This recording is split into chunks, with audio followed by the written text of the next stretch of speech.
welcome Suvradip. Thank you for agreeing to give this talk. It's one of the most interesting titles I've come across in recent talks. Just to give introduction to everyone, Suvradip is currently working as a research scientist in the Advanced Crypto team at Visa Research. And prior to this, he's done postdocs at ETH Zurich and ISTA Austria.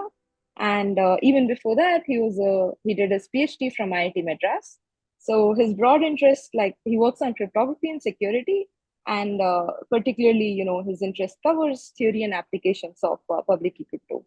So really excited to hear him talk about, cryptography in the post-Snowden era. Yeah. Over to you, Suri. Thanks a lot for the introduction, and thanks again to everyone for inviting me to speak at the Colloquium series. So today I'll be talking about cryptography in the post-Snowden era. Of course, once you think about this title, it's overwhelming already because there are like so many different branches and different areas of cryptography in the post-Snowden area and different techniques in which you achieve resilience to subversion attacks. But although the title promises a lot, but I'll be covering rather a very small fraction of the area, mostly focusing on some of the works that I've done in the recent 4 or 5 years in this area, and trying to give a summary of at least whatever I have learned in this few years, and and to basically conclude with some open problems in this area. Okay, so right, so this is Crypto 101, the classical setting, our favorite characters, Alice and Bob, and they have their secret inputs XA and XP, and they communicate to each other via some protocol, exchanging messages M1 through some ML.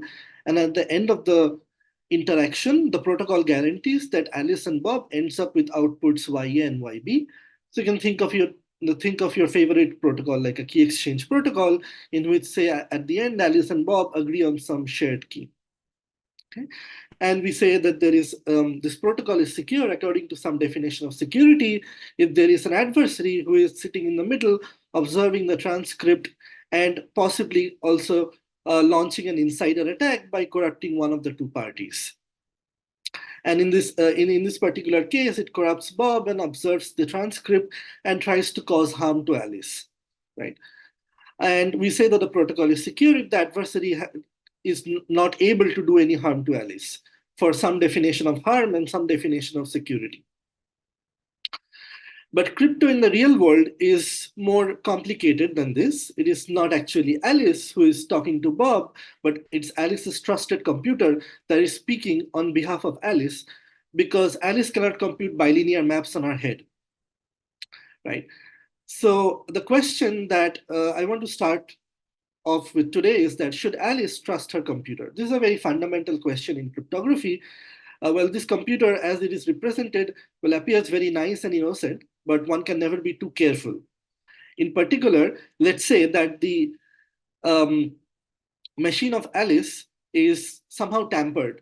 So I'll be more precise what I mean by tampering, but for now, let's assume that it's tampered and it's not behaving the way it is supposed to behave.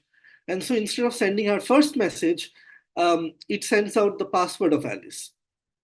And in the next message, it sends out the credit card number of Alice. Well, Bob might be a bit confused over here, but our adversary will certainly be happy as it learns the secret input of Alice that it was not supposed to learn had the machine of Alice been trusted and honest. Right? And of course, now one can object and say that, hey, this is like anyone can detect this behavior of Alice's machine, but the adversary can be more clever.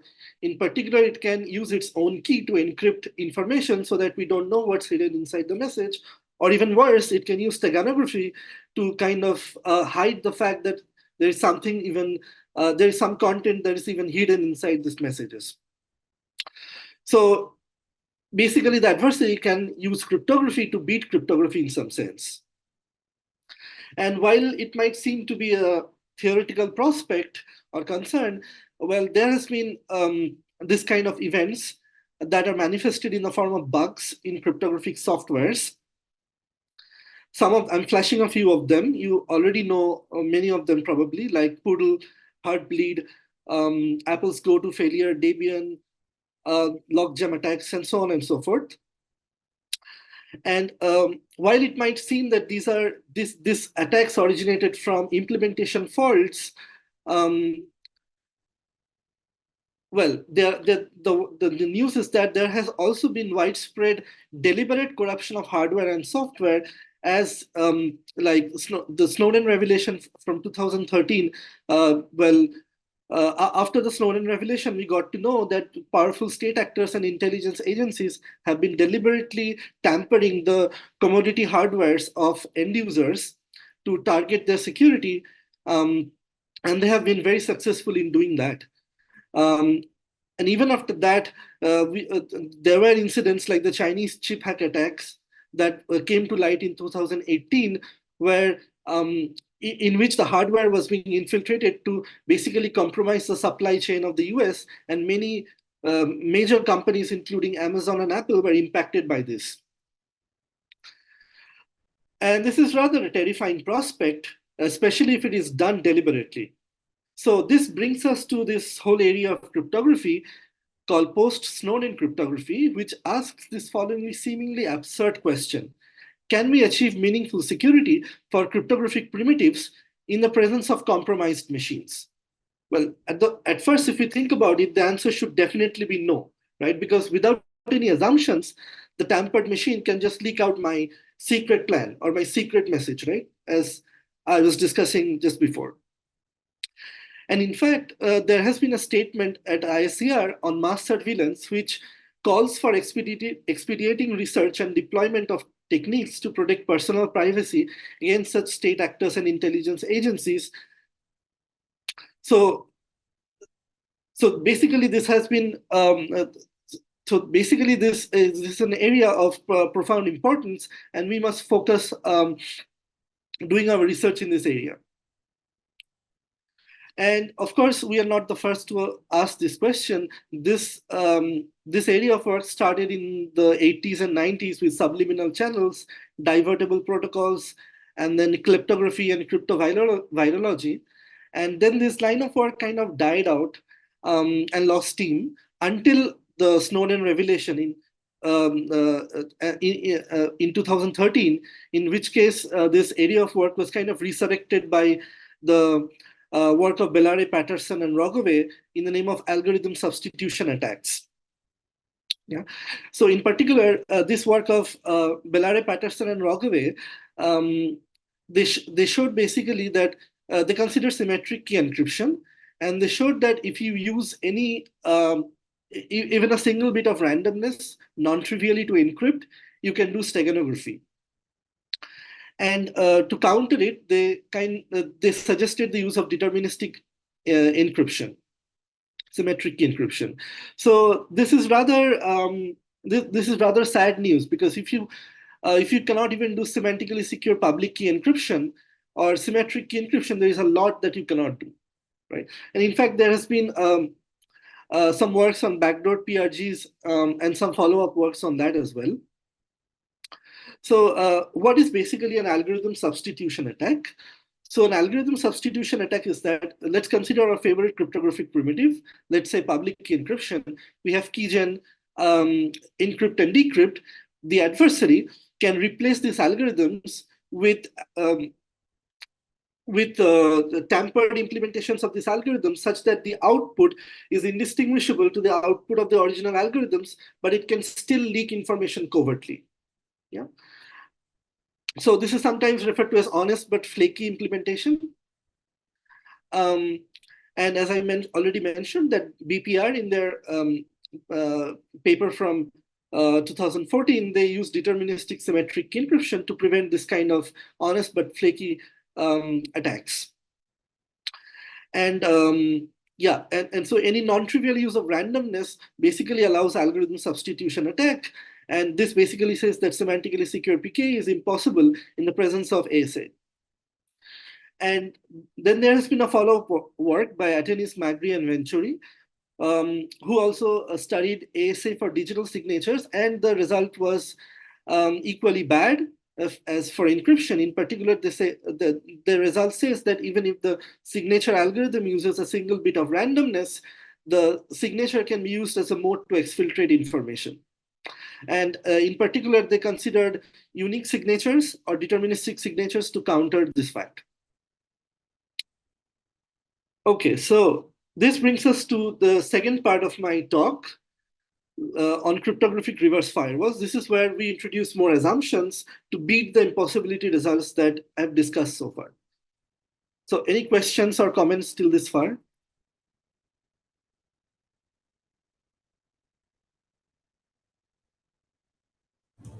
Hi, I'm Radha from IDRBT.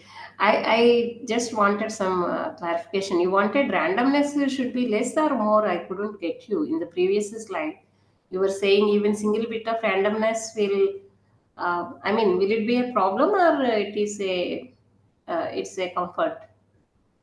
Well, yeah, so what I was mentioning in this slide is that if these algorithms use randomness, then you can always do steganography. For example, you can do something like rejection sampling. So you sample your randomness till you get the message that you want to covertly communicate. So so it turns out that for some primitives, even if you use one bit of randomness, you can use rejection sampling to trigger um, the other parties.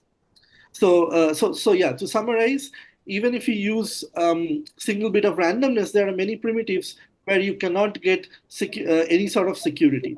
And to counter that, some of the authors, they said that use deterministic primitives.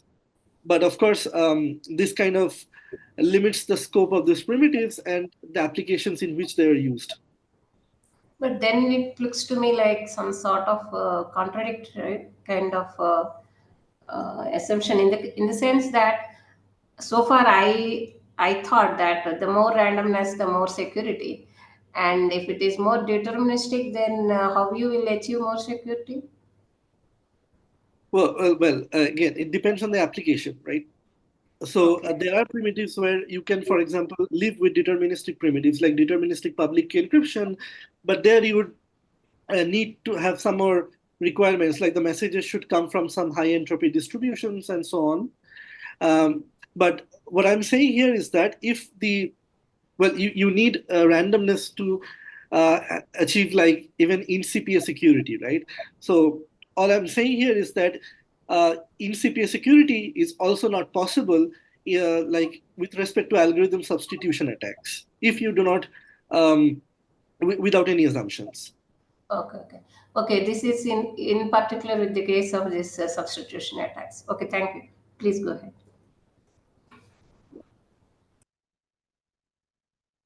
Okay, so yeah, so now I'll introduce a new framework called cryptographic reverse firewalls. This was introduced in this paper of Mironov and Stephen Davidovitz from Eurocrypt 2015.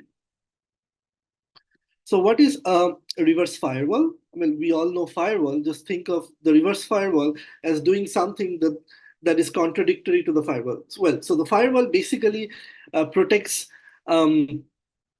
my implementation from the outside traffic, the internet traffic. But in this case, the implementations of parties are tampered. So even the messages that I sent out might exfiltrate information. So the firewall should also sanitize messages back and also from my interface and also from the outside interface. So hence it's kind of reverse firewall. So what is a reverse firewall? It's kind of like an active router that sits between Alice's network and the outside internet, which is represented by Bob in this figure. And it is a stateful algorithm, which means that it takes a current state and some message from Alice, let's say, and outputs an updated state and an updated message, M. And here, it is convenient for us to think of this composed party like the firewall and the Alice as one composed party in the protocol. And this firewall basically sanitizes the messages back and forth. Like if Alice sends M1, the firewall applies some update algorithm and sanitizes M1 and forwards M1 tilde to Bob It receives some message M2, does some more sanitization, and forwards M2 tilde to Alice, and so on and so forth. And one of the crucial properties that we need is that this firewall should be transparent to legitimate traffic. By that, I mean Alice and Bob should be completely oblivious of the fact that there is a firewall that is sitting in between them and is somehow re-randomizing or sanitizing the transcript. So it's not like Alice and the firewall are talking to each other and exchanging messages 20 times before the firewall sends out the message M1 tilde to Bob. So in particular, if Alice's implementation is honest, the transcript that is generated in the protocol should be indistinguishable to this case where Alice and the firewall are clubbed together. And I want to emphasize this fact that we don't trust the firewall. So this is not like Alice just shares a secret with the firewall and we are not delegating the trust. So the firewall is not a trusted third party. It is rather a useful third party. And I'll get to it more precisely later. So the properties that we need from such a firewall are as follows: functionality maintaining or functionality preserving, which on a nutshell says that it should not, okay, let's say that there is a classical protocol that satisfies some functionality. So think of it as a key exchange protocol, let's say, where Alice and Bob communicates and at the end, they both agree on a shared key. Then this property says that this protocol where Alice is clubbed with a firewall should also satisfy the same functionality. So if Alice and Bob were to receive a shared key at the end of the interaction, this protocol with the firewall should also achieve the same functionality. So in particular, the firewall should not screw up the functionality of the original protocol. The second property that we need is security preservation. Here also we require that suppose there is an underlying protocol that satisfies some security requirement that is represented by, let's say, some crazy game where there is an adversary that can corrupt Bob and can have Oracle access to multiple copies of Alice and can see the messages that are transmitted between these parties. And it is unable to win some security game. Then we require that the protocol with the firewall should satisfy the same security notion S, but regardless of how Alice's machine behaves. So in particular, in this figure, you can see that Alice's machine is tampered, and now it is clubbed with the firewall. Now, if I think of this composed party as one party, joint party in the protocol, then the security preservation says that you should achieve the same security notion as the underlying classical protocol. Okay. And here we make a distinction between strong and weak security preservation, which I'll get into. And if Bob is corrupt, we call it a security preservation against peer parties. And if Bob is not corrupt, then it's security against eavesdroppers. And I want to stress that the protocol should be functional and secure without the firewall when Alice's implementation is honest. And then only the firewall can add security on top of it when Alice's implementation is tampered with. So regarding the types of corruption or types of tampering, so there can be two cases where we say that there is a strong corruption and a weak corruption. So strong corruption says that the adversary can tamper with Alice's machine in any arbitrary way that it wants, as long as the strategy is efficient, that it is a PPT algorithm. Whereas weak corruption says that the tampering strategy should preserve the correctness of the protocol, which basically says that it cannot, the tampered implementation cannot just send out, say, the password of Alice in the clear if the original protocol did not do that. And a motivation for studying this notion of corruption is that most of the real-world tampering attacks that we have seen fall into this category of covert attacks. And of course, the adversary would try to exfiltrate information from a party while remaining undetectable. So this is exactly captured by this notion of weak corruption. However, note that this weak corruption may also behave arbitrarily for a negligible fraction of time. think of a two-party protocol like OT, where Alice have two messages, say M0 and M1, and Bob has a choice bit B, and Bob wants to learn the message MB. And OT protocol guarantees such a functionality while providing security for Alice and Bob. So Bob does not learn the other message, M1 minus B, and Alice does not learn the choice bit B. And let's say it's a two-round OT protocol for now, where Bob sends Z0 and Alice sends Z1, and Z1 encodes the message MB that Bob should receive at the end of the OT protocol, right? And these are the properties that I said that you expect from an OT protocol. But let's say now Bob is corrupt and Alice's machine is tampered. And it might happen that Bob sends this special message with all 0 strings, and Alice's machine knows that once it receives a message of a particular format, like all zeros, it, instead of sending the original Z1, it sends out Z1 tilde, which encodes, let's say, the XOR of two messages, M0 and M1.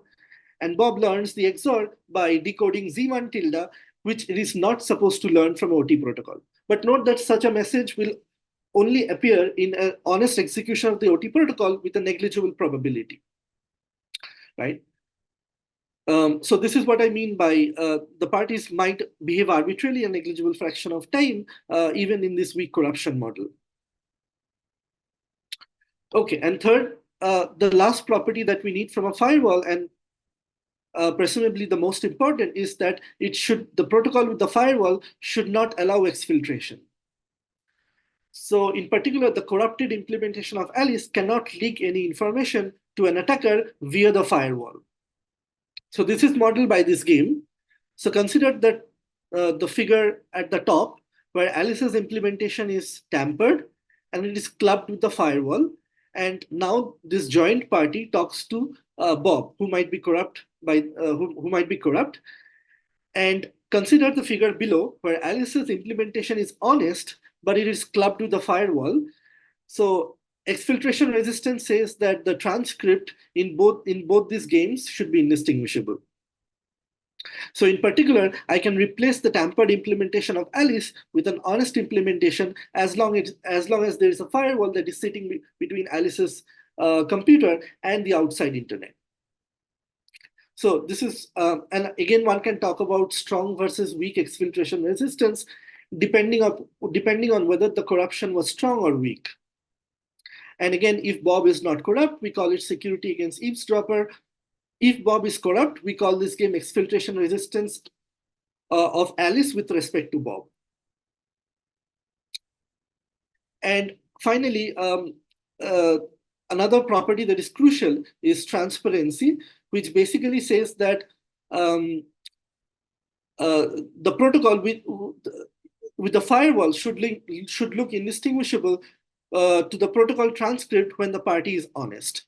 So in particular, if Alice's implementation is honest and it is clubbed with the firewall, this should look indistinguishable to the real protocol where there is no firewall. Yeah? And this property is also important because this guarantees that that Alice or Bob is oblivious to the firewall. And we'll see why this property is important later on. So these are the broad properties that we need: functionality preserving, security preservation, exfiltration resistance, and transparency. Okay. Any questions regarding the definitions? So maybe I missed, so you mentioned security preservation. What kind of security definitions do you plan to handle?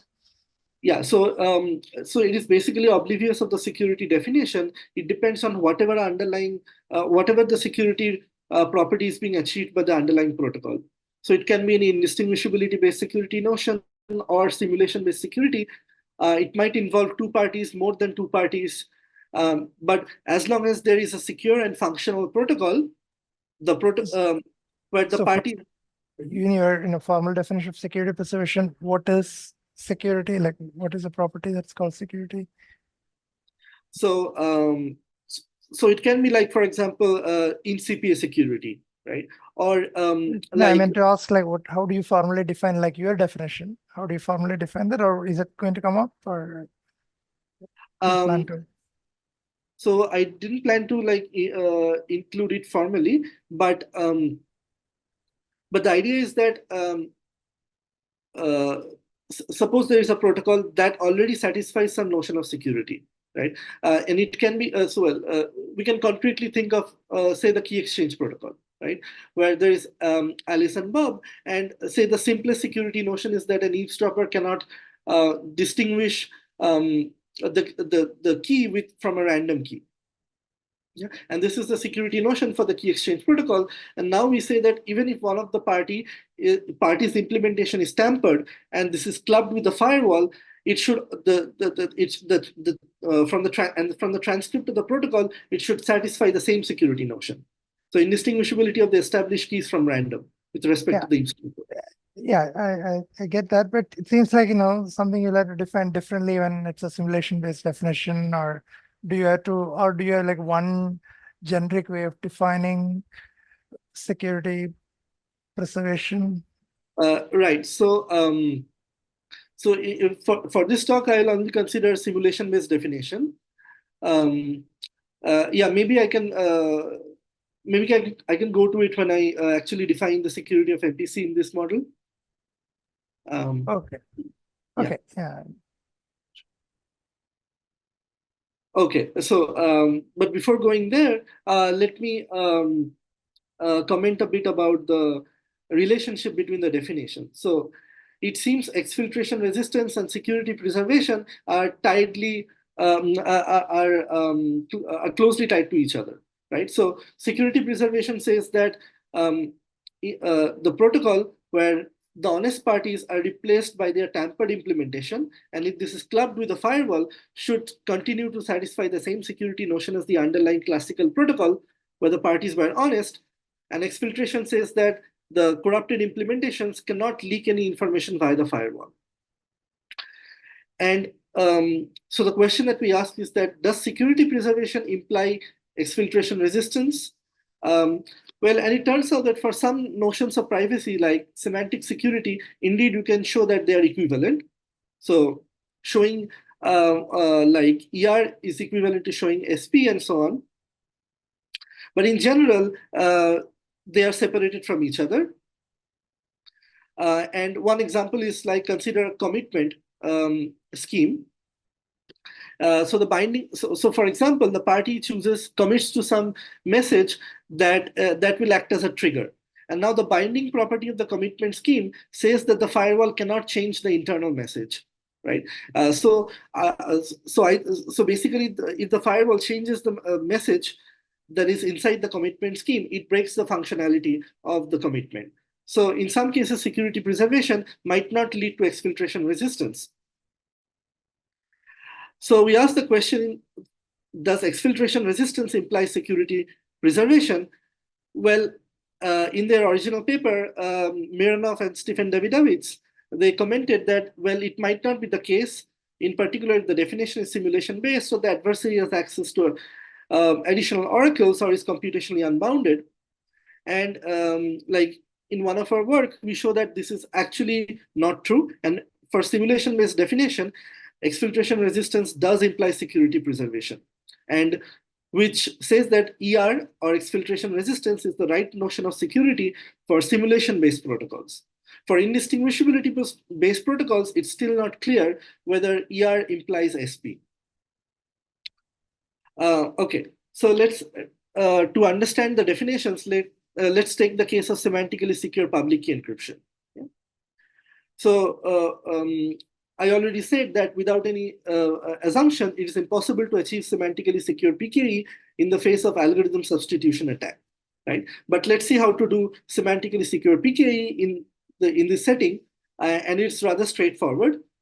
Let's say that we have a re-randomizable encryption scheme, which means that if you have a ciphertext and you run the re-randomization procedure, the decryption should output the same message M that was encrypted, and the security guarantee is that no matter how the ciphertext is constructed, if you re-randomize it, this is indistinguishable from a re-randomization of zero, the message zero, or encryption of message zero, right? So the protocol is straightforward. The Alice sends the encryption of the message M under the public key of Bob, and the protocol of the firewall is just that the firewall re-randomizes the ciphertext, right? And so is the protocol functional without the firewall? Sure. If Bob can decrypt, it can recover the same message that Alice sent. So as long as the public key encryption is correct, the protocol is functional without the firewall. Now, we ask the question, is the protocol functional with the firewall? Well, this is where we use the correctness of re-randomization, which says that if you decrypt a re-randomized ciphertext, you retrieve the same message that was encrypted. Now we ask the question, is the protocol secure without firewall? And sure, the protocol is secure as long as the underlying PKE is semantically secure. And now we ask, is the protocol secure with the firewall? And this follows from the security of re-randomization, because note that we don't know how the ciphertext C was constructed if Alice's implementation was tampered. But re-randomization anyway guarantees that if I run the re-randomization procedure on top of even an adversarially crafted ciphertext, this is indistinguishable from an encryption of zero. Okay.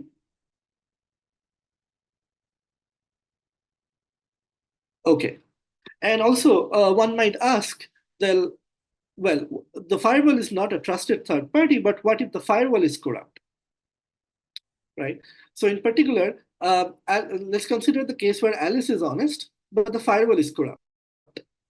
So in this case, I say that this is not a problem as long as the underlying protocol is actively secure. Here we use the fact that Alice and the firewall do not share any secret. So as long as the underlying protocol is secure with respect to active adversaries, this case is also taken into account. It's just the adversary has more wires coming into it. So as long as this protocol is actively secured, this case is taken into account. The most interesting case is when Alice is corrupt and the firewall is honest. And this is where...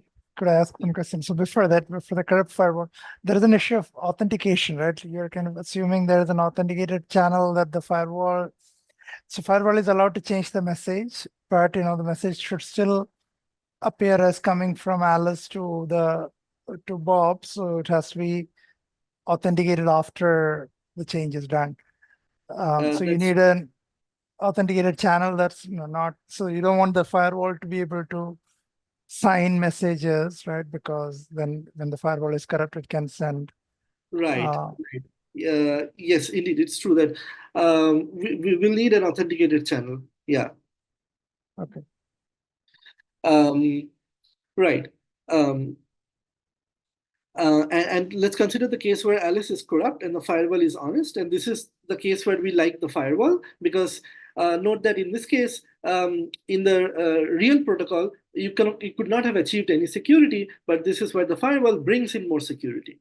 Okay, so this is where I stress the firewall is not a trusted third party. It's just a useful third party that gives more security in the face of subversion. And finally, the case is that when both are corrupt, that is, Alice is corrupt and the firewall is corrupt, here I make no promises, because if everybody is corrupt, I cannot get security from thin air. Okay. Okay, so I'm going to briefly now talk about some of the works on reverse firewalls. So this original work of MS-15, they construct reverse firewall for passively secure two-party protocols with static corruption. And so in particular, they construct a private function evaluation protocol that is RF compatible, which means that basically is two-party crypto complete. And they use mostly re-randomizable oblivious transfer and re-randomizable garble circuits to construct the private function evaluation protocol. And then this paper of Atenis, Magri, and Venturi construct reverse firewall for signature, which basically gives authenticated communication. Then there was a follow-up work by the same set of authors, along with Dodis, who constructed a secure message transmission protocol in the reverse firewall. In particular, they showed how to do hybrid encryption in the reverse firewall setting, and the message transmission protocol is just it's constructed by plugging in a reverse firewall compatible authenticated key exchange protocol along with symmetric key encryption that is RF compatible. And then there is a follow-up work which constructs reverse firewalls for all functionalities that can be realized by hash proof systems. So in particular, that involves like PAKE, OT. Although for OT, it's not entirely clear how to, in the reverse firewall setting, how to get from smooth projective hash proof system. But nonetheless, the authors in this work showed how to get CRs for OT and some signature schemes and protocols like PAKE. And finally, this work of Ganesh, Magri, and Renchuri showed CRFs for interactive proof systems. So this brings to one of the questions that we know firewalls for some set of functionalities, but there is not like a full characterization of functionalities and security properties for which reverse firewall is achievable. In particular, can we do MPC with reverse firewall? And in one of my earlier works, we showed how to do secure multi-party computation in the reverse firewall setting. Now, let's briefly recap the definition of MPC. So MPC allows a set of mutually distrusting parties with their own secret inputs to compute a joint function of their inputs without revealing any additional information beyond what is revealed by the output of the protocol. And the adversary might corrupt a subset of the parties, but importantly, at least one of the parties must be honest, as long as you're considering dishonest majority and computational MPC. And informally, the adversary should not learn anything beyond the about the inputs of the honest parties beyond what is leaked by the output of the protocol. And you can define it via real world and ideal world paradigm, but I'm not going to go into the details. Basically, it says that in the real world, these parties talk to each other via protocol, and some of them can be corrupted by the adversary. And we say that this achieves real ideal world security in this real ideal world paradigm if there is a simulator who can who talks to an ideal functionality, and in the ideal world there is no protocol, but the parties just hand over their input to this trusted genie and get the output, right? And the simulator in this ideal world is also allowed to corrupt the same set of parties that the adversary in the real world corrupts. And the views in these two worlds should be indistinguishable to a PPT adversary or a distinguisher, right? Now in the RF setting, note that okay, so to achieve any sort of meaningful security, we must require the assumption that at least one of the parties is honest, right? But in the setting of subversion, this is not quite true. And in fact, the parties here, P1, P3, and P5, the honest parties, their implementations may also be tampered by the adversary. Note that there is a difference between the corruption of parties P2, P4, and Pn, and the corruption of the parties P1, P3, and P5, because when the adversary corrupts P2, P4, and the other parties, it can deviate arbitrarily from the protocol. But the honest parties whose implementations are tampered, they cannot deviate arbitrarily from the protocol, but they can try to establish covert channels between themselves.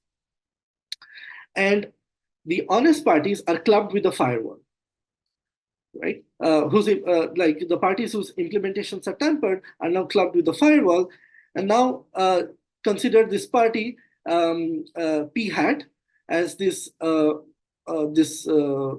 whose implementations are tampered clubbed with the firewall as one giant party who takes part in the MPC protocol on behalf of that party, right? And we want to say that the same security notion should be achievable even when I replace PI with PI hat for all the honest parties I. Note that I know all the honest parties beforehand because I'm considering static corruption for the time being. And if you want to consider adaptive corruption, the definition becomes more challenging, but I'm not going to go into that for the purpose of this talk.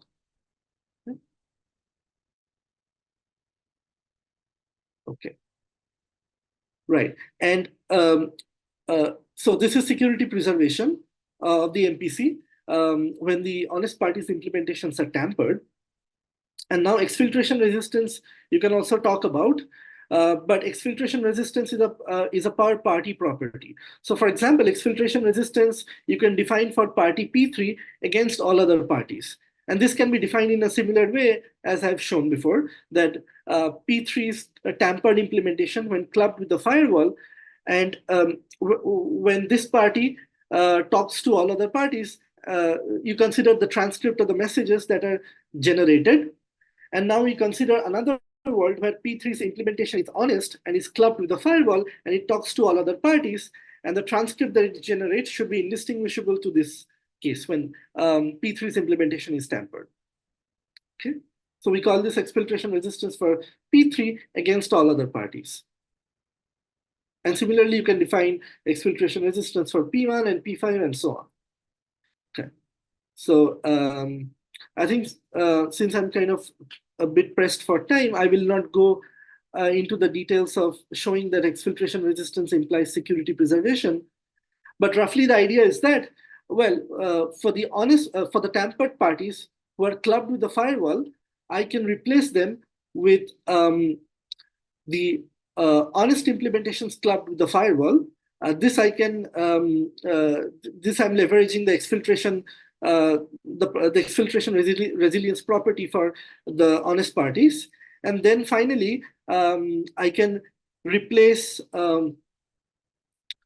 the honest parties clubbed with the firewall with just the honest parties. And this follows from the transparency of the firewall, because note the transparency says that the honest party clubbed with the firewall, this transcript should be indistinguishable from when the firewall is not present in the protocol.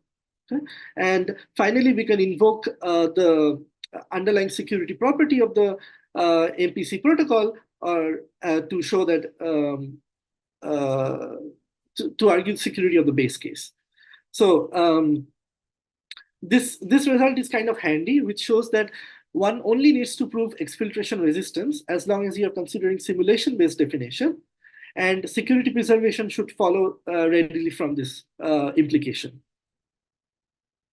Okay, so in the remaining, how much time do I have? You can take like, 15 more minutes. Okay. So in the remaining time, I will try to give some ideas how to construct an MPC protocol in the reverse firewall.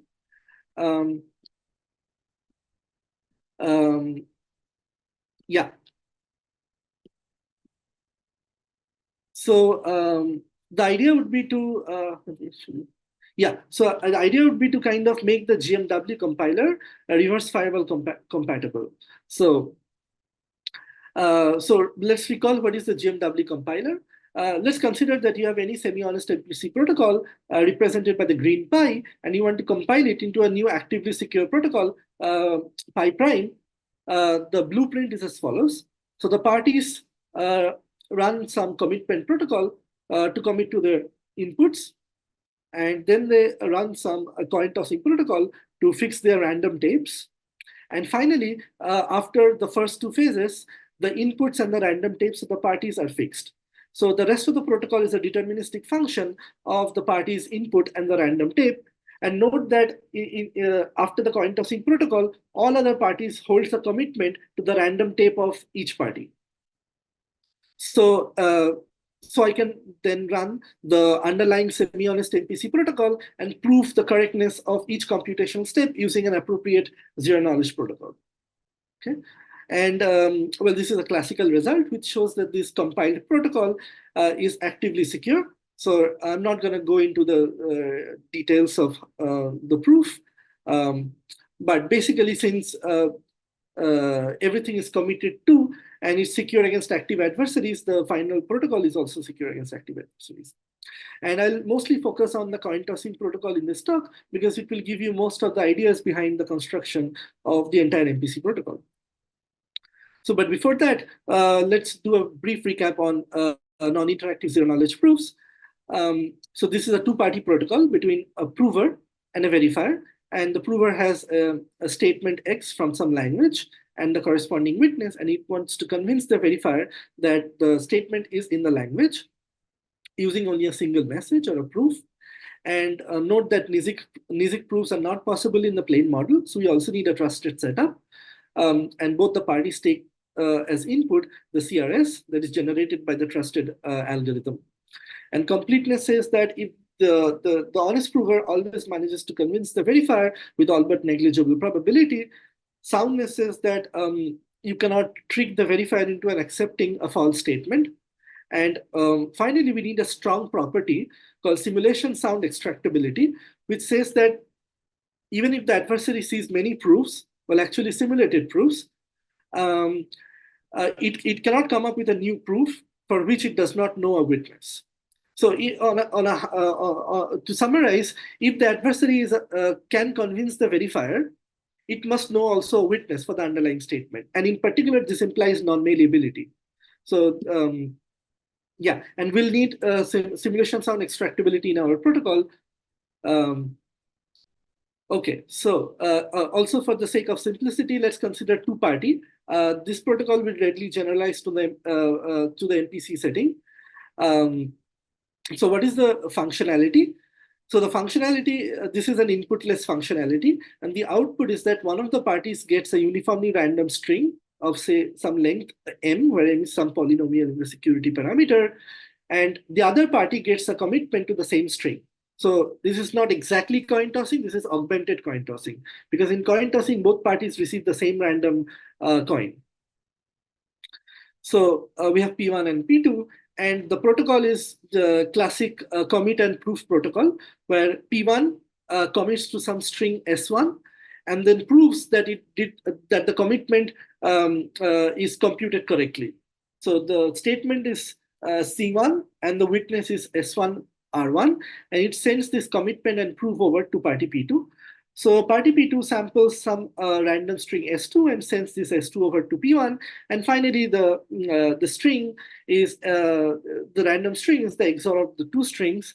And P1 then sends the commitment to this final string and also proves that everything is done consistently.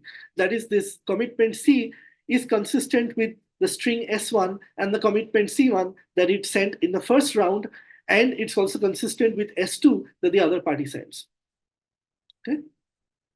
And P1 outputs S, and P2 outputs the commitment that it receives from P1. Okay.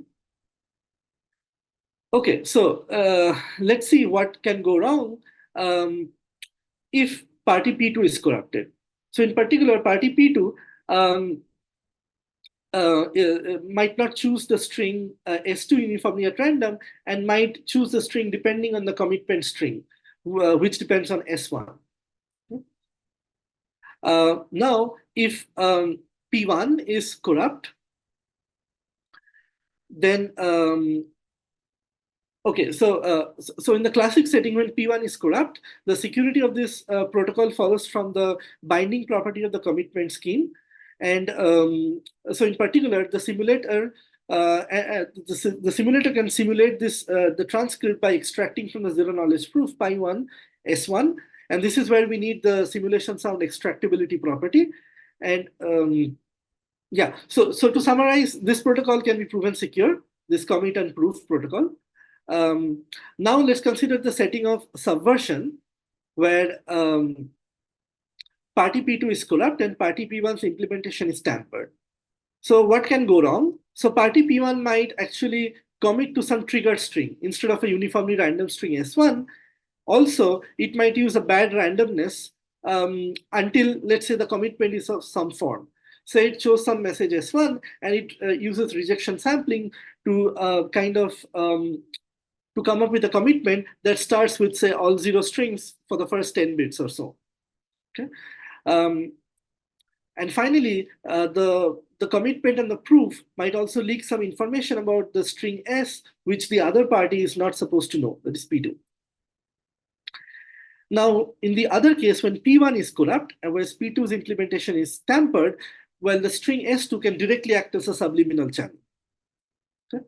So how to make this protocol reverse firewall compatible? So the idea is that we need some additional properties from the underlying commitment and the proof. In particular, the firewall should be able to somehow maul the commitment string to transform it into a commitment to a uniformly random string. Because note that S1 might not be sampled uniformly and R1 might not be sampled uniformly as well. So the firewall has to somehow transform it into a commitment to a random string under fresh randomness. And this can be easily achieved by using a homomorphic commitment scheme that allows for appropriate malleability and re-randomization. But the question is that the problem is that the proof pi1 is no longer a valid proof because the proof pi1, recall that takes as input the witness S1 and R1. But now the firewall has tampered with the string both S1 and R1. So the proof no longer is valid with respect to this modified commitment string. And to add on top of it, to prove this protocol, we need, as I told you, we need simulation sound extractability, which implies non-malleability. So the firewall cannot even maul the proof to change it to a mauled proof. So this seems to be in contradiction to the property that we need. And even if it somehow knew, if we can somehow relax the non-malleability property, the firewall cannot give out a fresh proof since it does not know the witness, in particular the committed string and the randomness. So we kind of overcome this challenge by replacing the underlying simulation extractable NISIC with a notion known as controlled malleable NISIC proof system. So roughly, what is a controlled malleable proof system? Suppose you have a proof pi for a statement X, and you have a transformation T that is defined on your statement X and a witness W. So here T is Tx, Tw. So it says that there is a public evaluation procedure that can compute a fresh proof pi for this transform statement. So this algorithm zk eval takes the description of the transformation T and the statement X and the proof pi. And as long as the proof pi verifies with respect to X, it can come up with a proof pi for the statement T of X. So in this case, I've written X1 to Xn, but for our case, we'll be considering only unary transformations. Okay. So in particular, given a statement and a proof and a description of a transformation, I can transform the underlying proof into a new proof for the related statement. And derivation privacy says that this mode of generating the proof is indistinguishable from the proof generated by honest prover if it knew the transform statement and the transform witness. So that's derivation privacy. And finally, well, we have to relax simulation sound extractability to take care of this control malleability. So simulation sound extractability says that if the adversary manages to convince the verifier, an extractor can always extract the witness. But in our case, we have to add one more case because the adversary can always take a statement and a proof and maul the statement and come up with a related proof as long as the transformation is legitimate, right? So basically you have to, and this can be done trivially. So the definition of control malleable simulation sound extractability basically gets rid of this case, which says that the extractor can either come up with a witness or it comes up with a statement and a transformation where the adversary queried on the previous statement and got a proof for the statement before. Okay. So, and we can instantiate this primitive from basically Grotz-Sahai proofs. So basically from the Dealing assumption. Okay. So what is the protocol here? The protocol is straightforward, given these primitives. Well, it mauls the commitment and mauls the proof, where the mauling of the proof is also tied to how you maul the commitment. And then you take the string S2, also appropriately maul it, and also you appropriately maul the third round message as follows. So the firewall takes C1 and pi1 that is come from P1. I don't know how they're constructed, but now it uses the homomorphic property to transform it into a related commitment C1 hat. And now it uses the ZK eval algorithm to give a proof pi1 prime for where the statement is C1 hat. Okay, and it also needs to kind of re-randomize the proof, but it's technical details, and it gives out this C1 hat and pi1 hat to P2. Now, when P2 sends S2, it offsets S2 with the same offset S1 prime that it chose to offset the commitment string.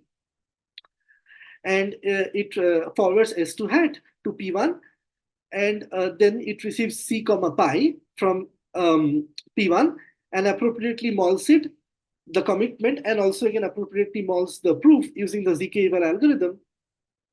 So I will not go into the correctness, but if you trust me, this works out, and the final string is S1 XOR S2 XOR S1 prime, where S1 prime is the blinding factor that is input by the firewall. So intuitively, this string should look random since this S1 prime is honestly sampled by the firewall. Okay. And we prove that this firewall for party P1 is actually exfiltration resistance against party P2, assuming that the NIZK argument is control malleable simulation sound, and the commitment properties and the commitment is homomorphic. And we can also show that the firewall preserves security for P2 and is exfiltration resistance against P1. Okay. So roughly the idea is that you construct an RF-compatible commitment protocol, an RF-compatible coin tossing protocol, and now every party holds the commitment to every other party's inputs and random tape, and then you can run the passively secure MPC protocol, where in each step we use the control malleable NIZK argument system. In particular, it suffices to use just re-randomizable NIZK in this final step, and yeah, and then this basically gives you the like an exfiltration resistant MPC protocol in the RF setting. Okay. Okay, and one thing is that we have implicitly assumed that the parties can broadcast information, and while this can be achieved in the classical setting, this is not clear how to like achieve this in the reverse firewall setting. So additionally, we constructed reverse firewall compatible broadcast protocol by basically instantiating a version of the Dolev-Strong protocol, where the main idea is to transform the Dolev-Strong protocol into a unique message protocol, where we replace each signature with unique signature. And note that if the parties are functionality preserving, like if it is a weak corruption, then, and if the choice of your next message is just you have a unique choice of your next message function, then the tampered party is forced to send that message. And yeah, that is how we kind of get broadcast protocol in the RF setting. But you can also instantiate it using re-randomizable signatures. Okay. So to summarize, we get feasibility results for actively secure MPC in the RF setting. But the con is the cons is that we require trusted setup assumption because we use NIZKs, and we are also secure in the static setting. And I will very briefly skip through in a couple of minutes some of the works that we have done later without going into details. So to alleviate the shortcomings of the previous work, we construct an adaptively secure MPC without setup, where adaptively secure means the adversary can corrupt parties on the fly as the protocol proceeds. It turns out that defining the security in the RF setting is quite tricky. And also our protocol is without any setup. The idea is that we implement the coin tossing protocol in the plain model. However, we need the knowledge of exponent assumption, which is not the most desirable assumption. Yeah. And then in a follow-up work, we constructed UC secure subversion resilient cryptography in the RF setting. The drawbacks of all this previous work is that you have to kind of stitch together all the modules very carefully to argue security. And there was no notion of UC security for subversion resilient cryptography. and at least in the setting of reverse firewalls, we redefined the UC model of Caneti, and but I'm not going to the details since I'm pressed for time. And we again realize the GMW compiler in this UC setting. And finally, we asked the question that all the previous works are kind of mostly tailored toward the GMW compiler, and hence the communication complexity and the computational complexity of these protocols are not most ideal. So we asked that if can we construct more efficient reverse firewall compatible protocols if we relax the functionality to, let's say, just OT or just zero knowledge, and not full-fledged MPC. And here we are able to achieve the IKNP OT extension protocol in the reverse firewall setting, which is much more efficient than the generic GMW style protocol that we had from before. Okay, and some of the open problems are that can we come up with more practical reverse firewall compatible protocols? In particular, can we come up with the more recent silent OT extension protocols in the reverse firewall setting? So although I said that the OT extension protocol that we had from our Eurocrypt 2023 paper was efficient than the GMW style protocol, it's still not concretely efficient. So one obvious open problem is to kind of see whether we can get this silent OT extension in the RF setting. It turns out to be a bit tricky because you have to play around with LPN-based noise, and it's not clear how to do it, at least on the face of it. Yeah, and finally, one of the results we showed that in the plain model you can do MPC, but you have to kind of give up on the assumption because you have to rely on non-falsifiable assumptions like knowledge of exponent assumptions. So the question we ask is that can we somehow find a middle ground where the CRS or not only CRS, like any trusted setup, can be subverted, and the tampering of the implementations of the parties can also be tampered in some meaningful way. Can we somehow have a middle ground, at least for some specific functionalities? For example, for non-interactive zero knowledge proofs, we know that like some of the properties like zero knowledge is possible to achieve even if the CRS is tampered, but it might not be possible to achieve soundness and zero knowledge at the same time. So maybe can we kind of extend these results to also consider tampering of implementations along with parameter subversion?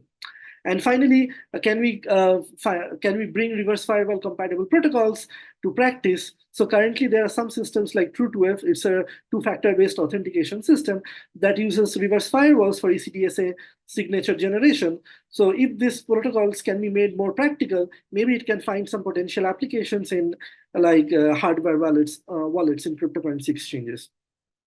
So to this end, we are already working on some hardware implementations of reverse firewall compatible protocols. Yeah, with that, I would like to conclude the talk, and a huge shout out to all the co-authors that have been involved in all this line of works. Yeah, and I'm open to questions and comments. Thank you, Suvradip. Any questions? So I have a question, like I joined the talk later. So maybe it's a stupid question, but like when you were mentioning tampering, so what kind of tampering you are mentioning for the protocols? I mean, for the entire thing, what is the model of tampering here? Yeah, so like you can consider broadly like two flavors of tampering, where in one case the adversary can arbitrarily tamper with Alice's machine, let's say, as long as it is an efficient strategy. So it's a PPT algorithm. In the other case, the tampering that we consider is weak, which means that you cannot arbitrarily tamper with the victim's computer, but you might be able to tamper with the machines such that you can establish a subliminal channel. For example, the tampering is undetectable, which means that it should not break the correctness of the protocol. So it cannot just send out arbitrary messages that were not supposed to be sent out in the real protocol. So, but still, you can use the messages to establish covert channels. Okay, thank you.